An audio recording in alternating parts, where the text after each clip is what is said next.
Hey, it's Casey from Organize and Educate. Make sure you subscribe to get the updates on all my latest videos so you can keep up with what's going on in my classroom.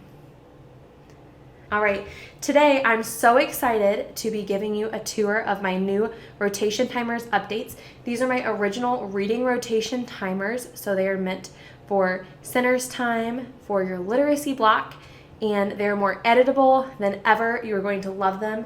This version that I'm talking about today is meant for PowerPoint, so it will not work the same way on Google and Keynote, but there are a lot of really cool features that I'm excited to share with you. After you download from TPT and unzip your folder, you will see all the different file options. So the first thing that you need to do is decide the timing that you need. So I have a couple samples ready to go.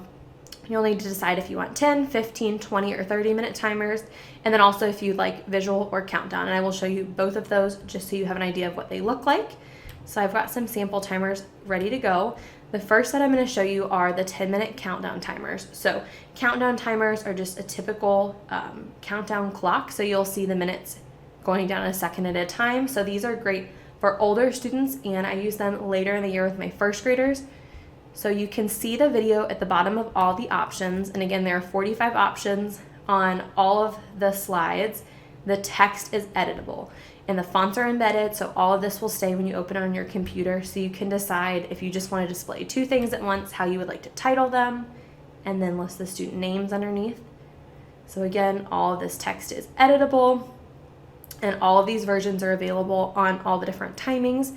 What I tried to do with the update is include things like this slide here has a female teacher at the small group table. This one has a male. So I tried to provide lots of options for you. Same with the technology and listening centers so that you have a little bit of variety with your clip art. And then the same with white background. And then also some grid options in case you want to display your students' names like this. It's just your personal preference. But after you have your slide picked out and you hit present, it will chime, same chime sound at the end of it as well, and you'll see that the timer started counting down all by itself. Once the 10 minutes are up, it will make the same chime noise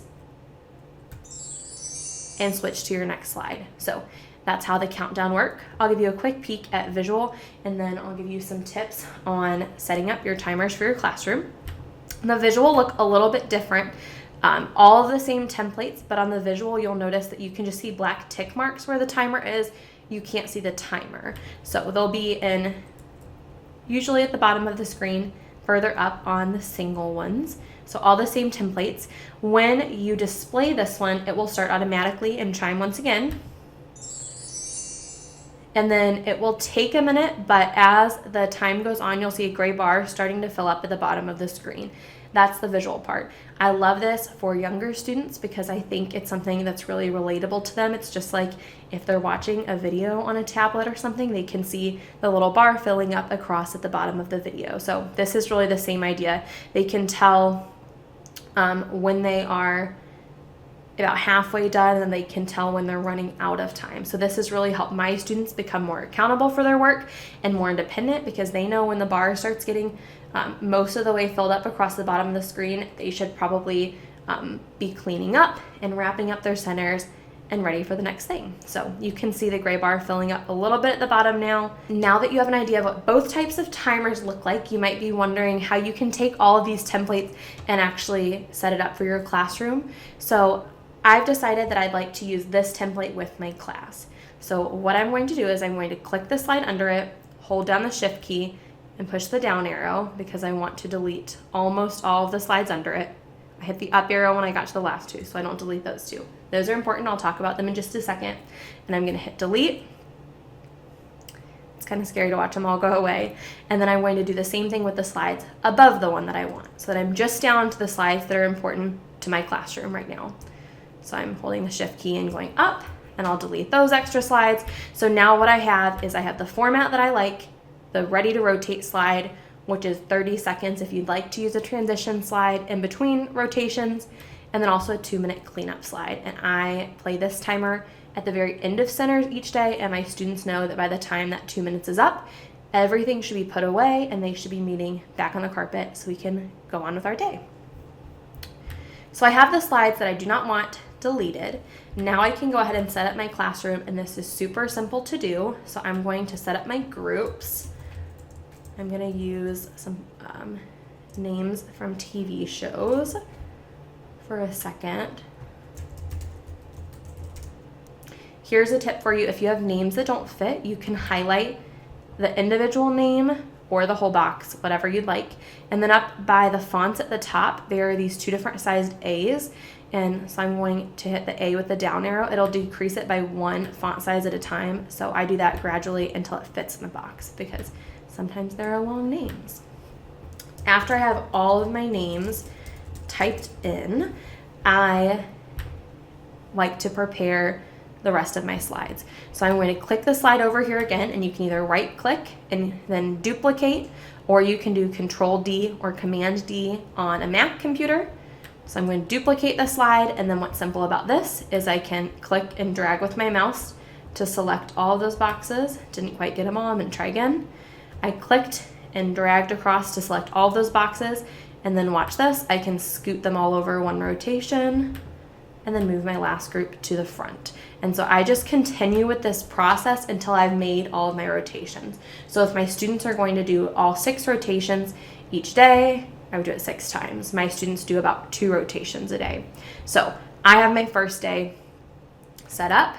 Now I can click and drag my transition slide into the middle, and I have my cleanup slide at the end. So now my centers are ready for one day.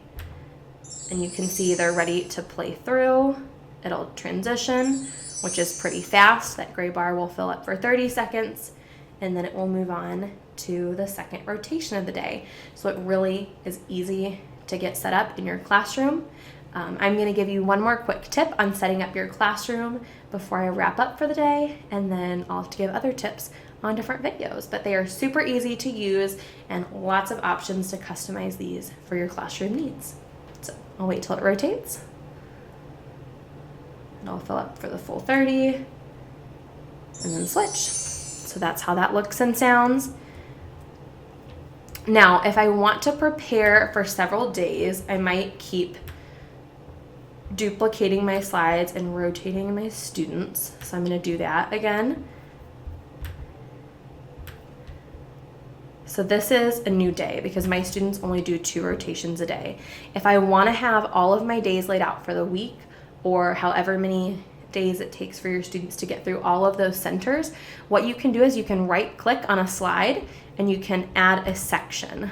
So maybe this section is Tuesday. And then what's awesome about this is you can collapse these folders. You can rename this one Monday.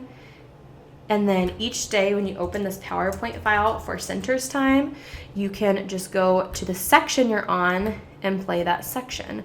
So I can see Monday slides by themselves, and then I could see Tuesday slides by themselves. And again, I would just keep duplicating my slides and shuffling my kids over.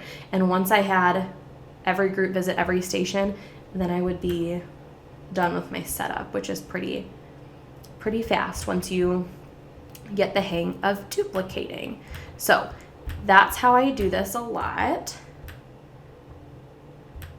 That's how I set up my centers.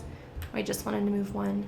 So that way I can be prepared for the whole week at once and then keep everything organized.